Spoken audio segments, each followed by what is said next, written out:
ښوونځي ته له تګ څخه د نږدې نیمایي افغان ماشومانو محرومېدل. د وروستیو پیچلو او لوی بریدونو له امله په بهرنیانو نیوکې.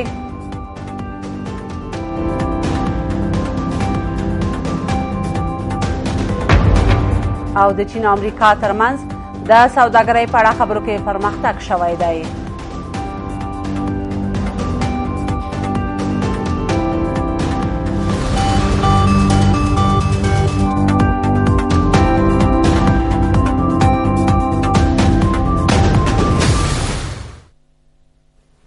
ګران لیدونکو سلام. د کابل نیوز د دې ساعت کورنیو او بهرنیو خبرونو ته ښه راغلاست.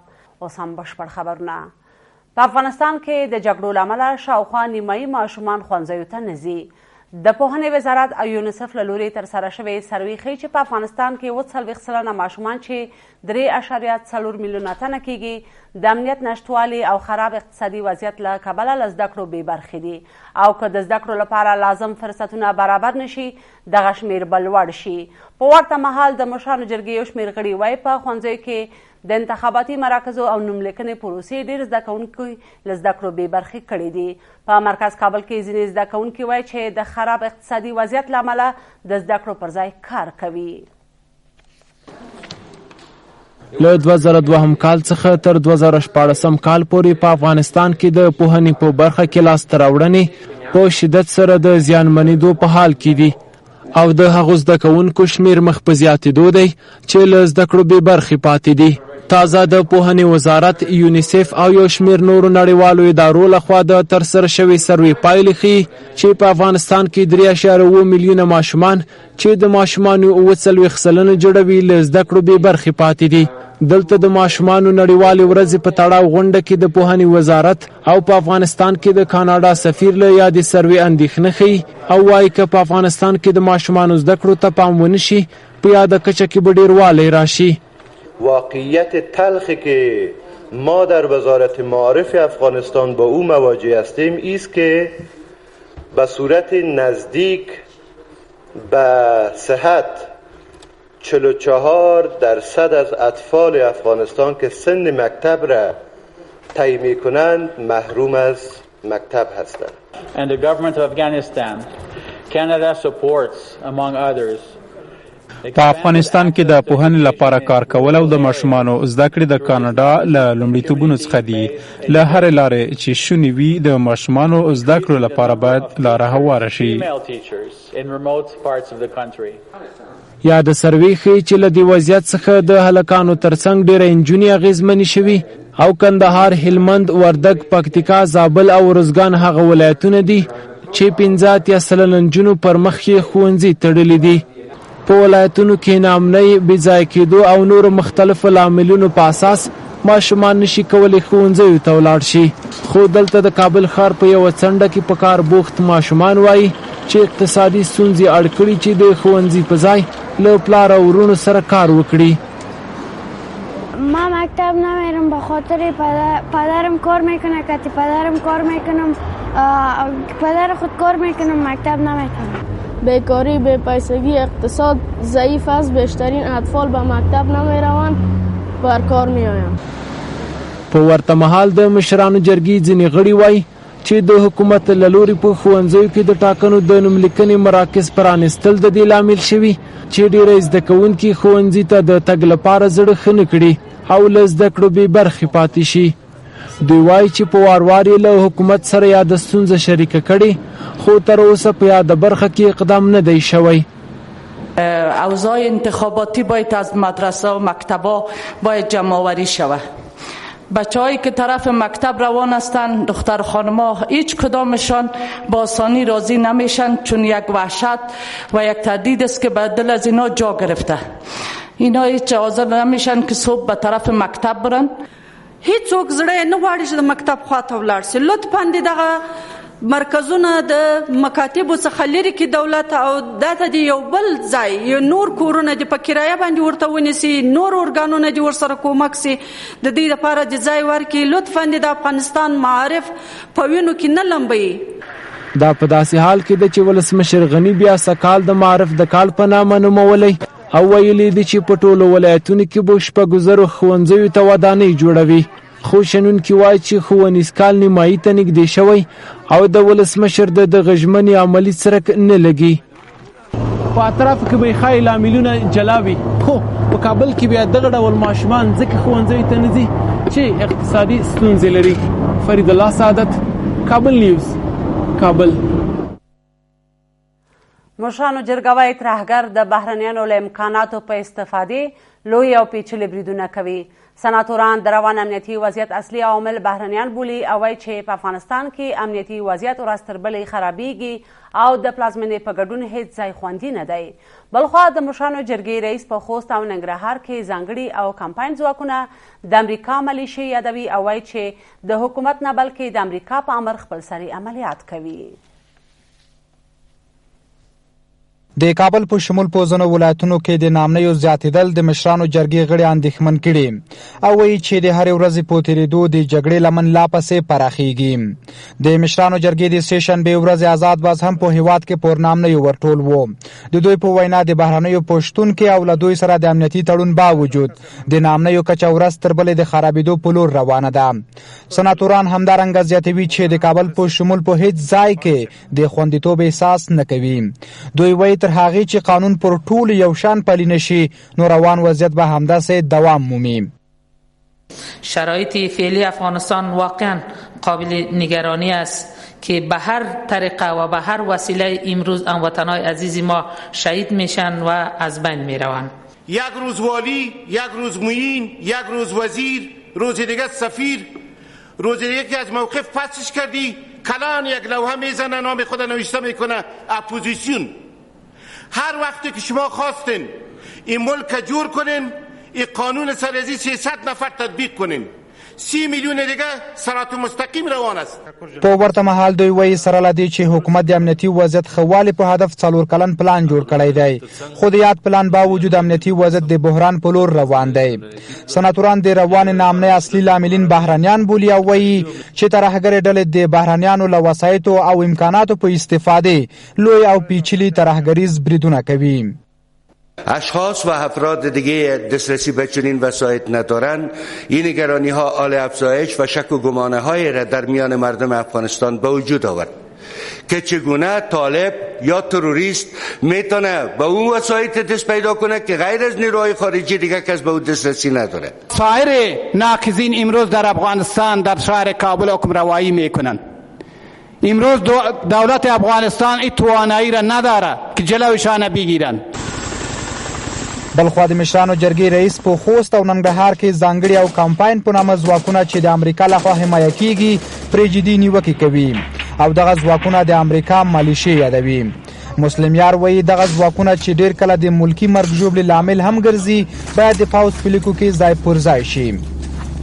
موږ په حکومت کې په داخل د حکومت کې څوک ملیشې جوړي او ملیشې نظام راولي دغه خلاف دا د امریکا ملیشې د افغانستان په خیر نه دي.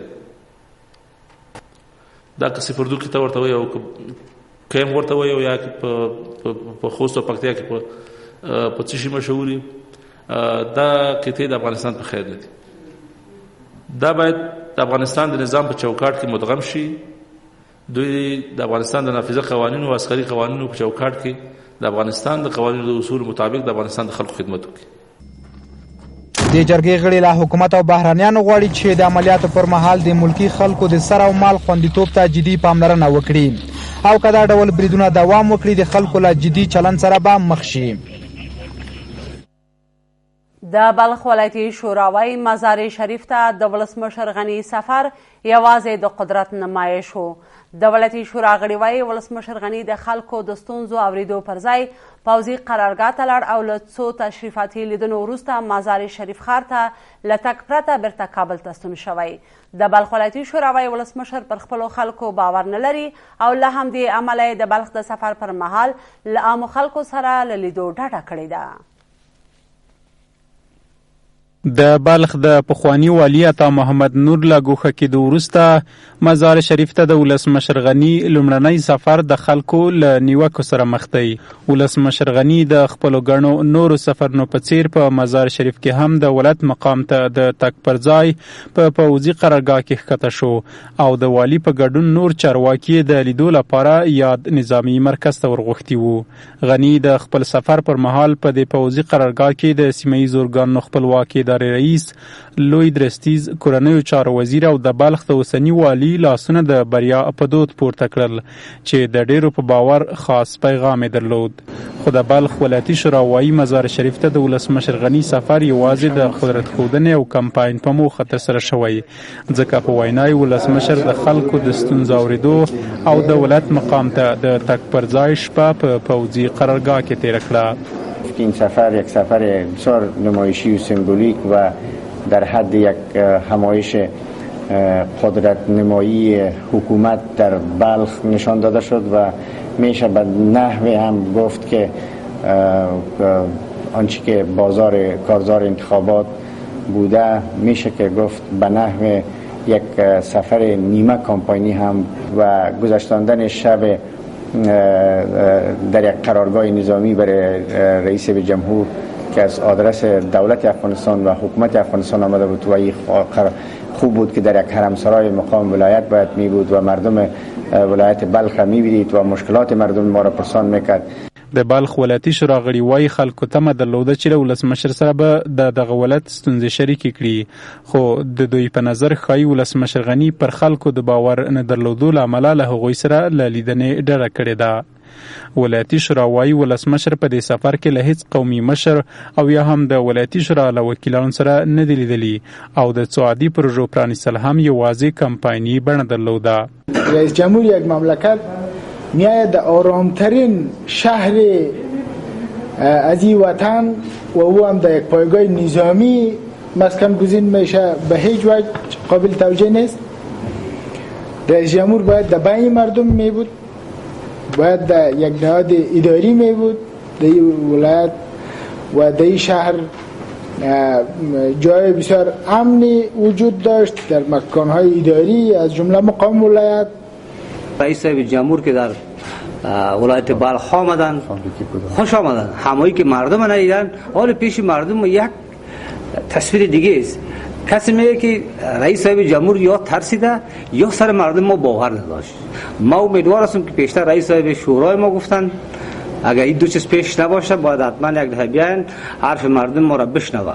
د بلخ ولایتي شورا داسې مهال دغه ولایت د ولسمشر غني پر سفر نیوکه کوي چې په پام کې و په بلخ کې د ولسمشر له لوري د څو پروژو تر افتتاح وړاندې د یو شمېر پروژو د پرانیستلو لپاره د اوبو او برېښنا وزیر لاړ شي، خو نوموړی بلخ ته له سفر منع شو او له هغې 2 ورځې وروسته خپله ولسمشر غني لاړ. د سره صلیب نړیواله کمیټه د ناوچاو د توکو له امله د ملکي مرګ ژوبلې پر زیاتوالي اندېښنه ښیي. سور صلیب وایي چې یوازې د روان میلادي کال په تېرو 5 میاشتو کې 180 تنه تداوي کړي چې د ناچاو د توکو له امله یې د بدن غړي له لاسه ورکړي. یاده کمیټه په ننګرهار کې د راکټ مرمۍ د چاودنې له امله د یوې کورنۍ د 2 ماشومانو ټپي کېدل او د 4 نورو وژل کېدل د دغو پیښو یوه بېلګه بولي. څه موده وړاندې د ننګرهار په سره رود ولسوالۍ کې پر ماشومانو د راکټ مرمۍ وچاودېده چې د یوې کورنۍ 4 کسان پکې ووژل شول او نور ماشومان ټپیان شول چې 5 یې د یو پلار اولادونه دي. دغه پیښه هغه مهال رامنځته شوه چې له دې یوه شپه مخکې د طالبانو او افغان ځواکونو ترمنځ هلته جګړه هم شوې وه، خو د دغه پیښې پړه یو لوري هم په غاړه نه اخلي.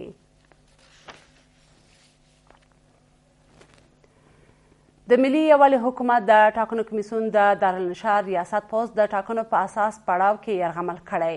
پر ټاکنو څارونکي بنسټونه وایي د ولسمشر او اجرایه رئیس ترمنځ د اختلاف له امله له 1 کال را په دې خوا د کمیسیون د دارالنشار ریاست څوکۍ تشه پاتې ده.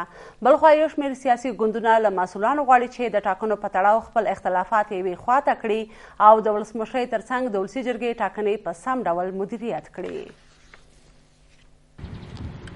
یو کال زیاته موده کیږي چې د ټاکنو خپلواک کمیسیون د تر ټولو مهم پوسټ در لنشار ریاست څوکۍ به برخلیکه پاتې ده. که څه هم د امام محمد وریماش لګو حقیدو وروسته د ټاکنو خپلواک کمیسیون دغه پوسټ لپاره ولسمشرۍ معنی ته جاوید حبیبي، خالد فهیم او بصیر اعظمي معرفي کړي، خو ویل کېږي ولسمشر غنی د جاوید له انتخاب سره موافق، خو اجرایه رئیس یې مخالفت کوي. اوس حکومت یو ځل بیا له کمیسیون څخه غوښتنه کړې چې د معرفي شوو کسانو سربیره څو نوي کسان ور معرفي کړي. د کمیسیون مسؤلان وايي تر دا مهاله د نوو معرفي کېدونکو کسانو لیست نه دی نهایی شوی، خو په ټاکنو څارونکي بنسټونه وايي حکومت باید د ټاکنو په دې اساس پړاو کې د دارالانشار ریاست لپاره چې په انتخاباتو کې مهم رول لري د کمیسیون له لوري له دریو معرفي شوو کسانو څخه یو کس انتخاب کړي. پر ټاکنو څارونکي بنسټونه وايي د ولسمشر او اجرایه رئیس ترمنځ د اختلاف لامل د کمیسیون دغه مهم پوسټ څوکۍ یو کار راهیسې تشه پاتې ده. بر اساس قانون انتخابات حکومت افغانستان حق رد این 3 نفر نداره. فقط در قانون به صراحت گفته شده که اونا از میان 3 نفر باید 1 نفر انتخاب کنن. اصلی دلیل دا چې حکومت کې دواړه شریکان چې ولسمشر ده او اجرا رئیس ده طبیعتا دوی په هغه جوړښت په دغه سیرو باندې او دغه نمود باندې په اسانۍ نه راځي. که یو تن د ولسمشر خوښیږي هغه د اجرا رئیس نه خوښیږي، او کله چې د دریم کس به د دوړو خوښ نشي، نو دا وضعیت د سبب ګرځي چې دوی د کمیسیون څخه یو اضافي لیست وغواړي چې په هغه کې د خپل دغه خطر کم شي چې 15 نفر دوی نه خوښیږي او د خپل په دوه باندې توافق وکړي به رغنه یو دن د دانشګاه رئیس په توګه ټاکي. هغه اصلي ستونزه ده ظرفیت، مدیریت، توانمندۍ ته دوی څوک نه ګوري. بحث دا چې سره کوم دوی دواړه توافق وکړي او بل خو هغه د رئیس په توګه باندې حکومت. د ټاکنو خپلواک کمیسیون بخوانی غړي وایي د کمیسیون د دارالانشار ریاست چارې اوس مهال په ټاپه ولاړې دي او د دې ادارې چارې د ورکړل شوو صلاحیتونو خلاف د کمیسیون د کمشنرانو له لوري پر مخ وړل کیږي. په دغه اساسه مرحله کې چې ټاکنو ته موږ ډېر کم وخت لرو، عملاً د ټاکنو تقسیم اوقات مهالویش اعلان شوی ده. د ټاکنو خپلواک کمیسیون باید دارالانشار ولري او حکومت په دې برخه کې مرسته وکړي ترڅو دغه ستونزه معضله حل شي.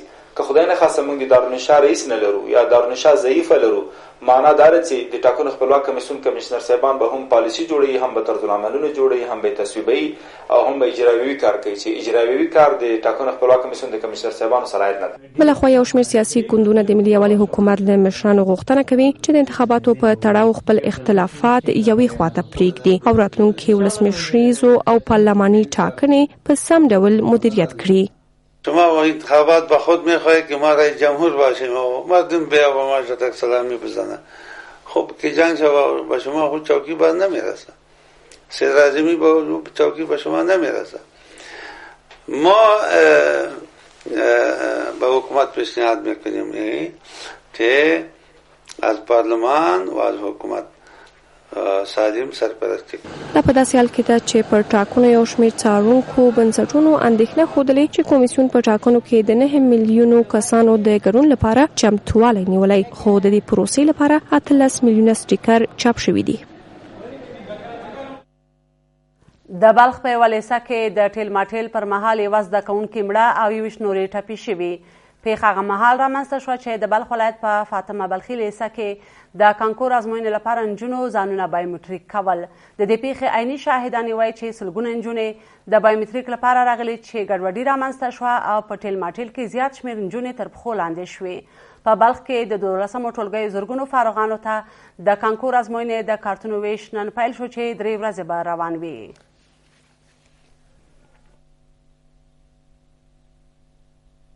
رئیسای بلند بیاین ما رو کمک کنه، میرن وقت میگیرن چیزایشون خلاص به خلاص. کسی که دختر فقیر است، دختری که بسیار مظلوم است، اونا زیر پای میشه. وضعیت خیلی خراب بود، بی قانونی به حدش بود. وقتی داخل مکتب می اومدن یک وضعیتی بود، همه شاگردا سر به هم دیگه افتیده بودن. می‌خواستیم که کارت بگیریم دیگه، می‌خواستیم که محل بایومتریک بریم، امیال باور کنید ما که او حالت که دیدیم ما تو باور کنید ما خود ما را از یادم رفتیم که ما بریم کارت خود بگیریم.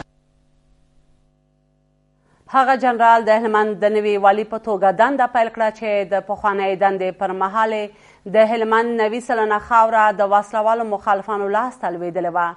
جنرال محمد یاسین د یکشنبې په ورځ رسما د نوي والي په توګه دنده پیل کړه، خو د دغه ولایت اوسیدونکي او وکیلان ورنه امنیت او په اداره کې جدي اصلاحات غواړي.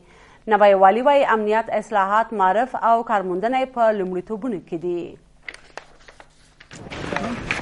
په داسې حال کې چې د هلمند د ډېرو ولسوالیو اوسېدونکي مرکز لښکرګاه ته نشي راتلی، د ولایت د مقام د غونډو تالار ډک دی. دلته د هلمند د نوي والي په حیث د هغه جنرال د معرفت غونډه ده چې وړاندې هم په دغه ولایت کې څه د پاسه 2 کاله د ملي امنیت رئیس په توګه دنده اجرا کړې ده. محمد یاسین چې د هلمند د څه د باندې 90 سلنه سیمو د سقوط پر مهال د ملي امنیت رئیس و، په دغه ولایت کې ښه بلد دی.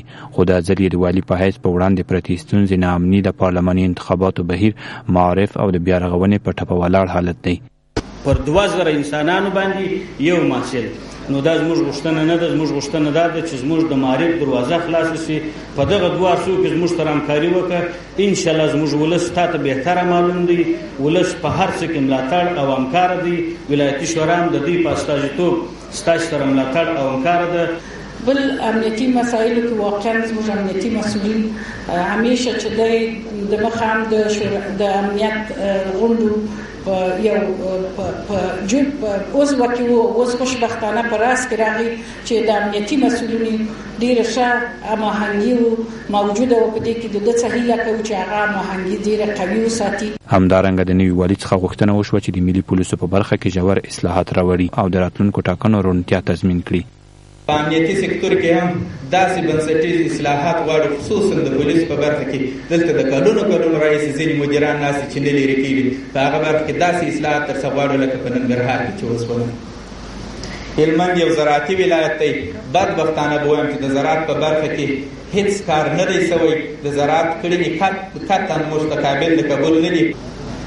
او قانون همیشه هلمندیان د دولت یا حکومت یا زموږ د موجوده جلالتمآب جمهور رئیس د فرامین او قوانینو تر قیادت لاندې تللي دي. دلته یاګین نسته، دلته باګین نسته، سره کوم چې تصویر په مرکز کې وړاندې کیږي. جنرال محمد یاسین په داسې حال کې د والي په حیث دنده پیل کوي چې د هلمند 6 ولسوالۍ د طالبانو په لاس کې دي. د هلمند نوی والي وایي که خلک مرسته وکړي تغیرات راوستلی شي او د ځواکونو په برخه کې همغږي، د سقوط شوو سیمو بیرته نیول، معارف، په خاص ډول د نجونو تعلیم او بیارغونه یې په لومړیتوبونو کې دي. او د امنیتي ځواکونو او ولس ترمنځ د اړیکو د لا ښه کېدو لپاره به کار وکړم تر څو امنیتي ځواکونو د هلمند ولس پوره ملاتړ څخه لا برخمن او د اعتماد وړ شي. څلورم، د سولې او امنیت د ټینګښت لپاره چې یو جدي ضرورت او په دې برخه کې کافي تجربه هم لرم، د علماو کرامو، جهادي شخصیتونو، قومي مشرانو، د سولې شورا غړو، خویندو، مدني ټولنې او ځوانانو په مټ او ملاتړ به د ولایت په کچه هڅې ګړندي کړم. د هلمند نوي والي زورواکو او دولتي مسؤلینو ته خبرداری ورکړ چې په راتلونکو پارلماني ټاکنو کې له مداخلې لاس واخلي، کنه عدلي او قضایي ارګانونو ته به معرفي کړي.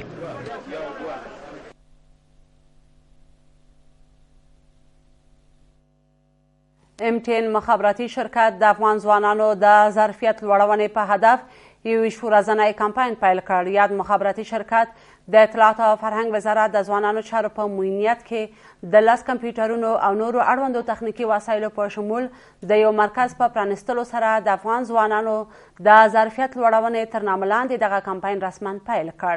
د MTN مخابراتي شرکت مسؤلان ویل له کابل وروسته به په هرات ولایت کې هم د ځوانانو د ظرفیت لوړونې او روزنې په هدف ورته بل مرکز هم پرانیستل شي. دغه مخابراتي شرکت مسؤلان وایي هدف د افغان ځوانانو روزل او ظرفیت لوړول دي او هڅه کوي د دغه راز پروګرامونو له لارې زده کوونکي له نوو تخنیکي مسایلو سره آشنا کړي.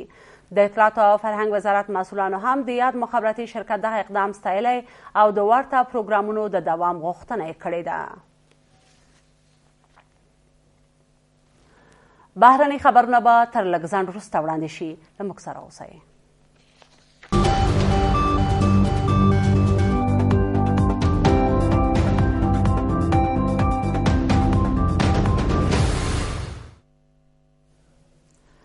بیا هم ښه راغلاست. د چین او امریکا ترمنځ د سوداګرۍ په اړه خبرو کې پرمختګ شوی دی. د چین د سوداګرۍ وزارت په یوه اعلامیه کې ویلي چې بیجینګ کې په دې تړاو په روانو خبرو کې مثبت بدلونونه رامنځته شوي دي. د متحده ایالاتونو د سوداګرۍ وزیر ویلبورس هم په دغو خبرو کې د پرمختګونو خبر ورکړی دی. په اقتصادي او سوداګریزو اړیکو کې دا پرمختګونه پر داسې مهال دي چې د بیجینګ او واشنګټن ترمنځ د چین د سویلي سمندر په اړه ناندرۍ مخ په ډیریدو دي.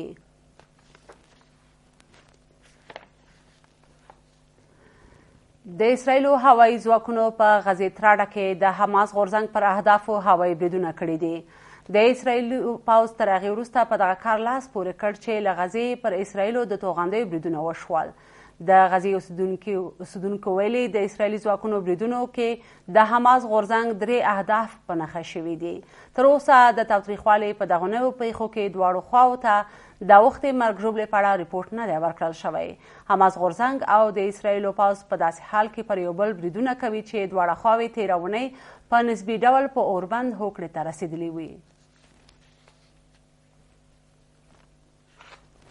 هندي او پاکستاني ځواکونو کشمیر کې کنټرول کرښې ته نږدې د یو بل پر پوستو بریدونه کړي دي. ریپورټونه وایي د درنو وسلو د ډزو په تبادله کې 2 هندي سرتیري وژل شوي او لږ تر لږه 2 ملکي کسان ټپیان دي. دا پیښه پر داسې مهال رامنځته کیږي چې ډیلي او اسلام آباد څو ورځې وړاندې د 2003 زېږدیز کال د اوربند د موافقې پر عملي کولو هوکړه وکړه. د هند ځایي پوځي چارواکو رسنیو ته ویلي چې له اوربنده سرغړونه پاکستاني ځواکونو پیل کړې او دوی وروسته ځواب ورکړ. په ورته وخت کې د هند تر ولکې لاندې کشمیر په سرینګر ښار کې د وسلوالو په یو برید کې 3 سرتیري او 1 ملکي کس ټپي شوي دي.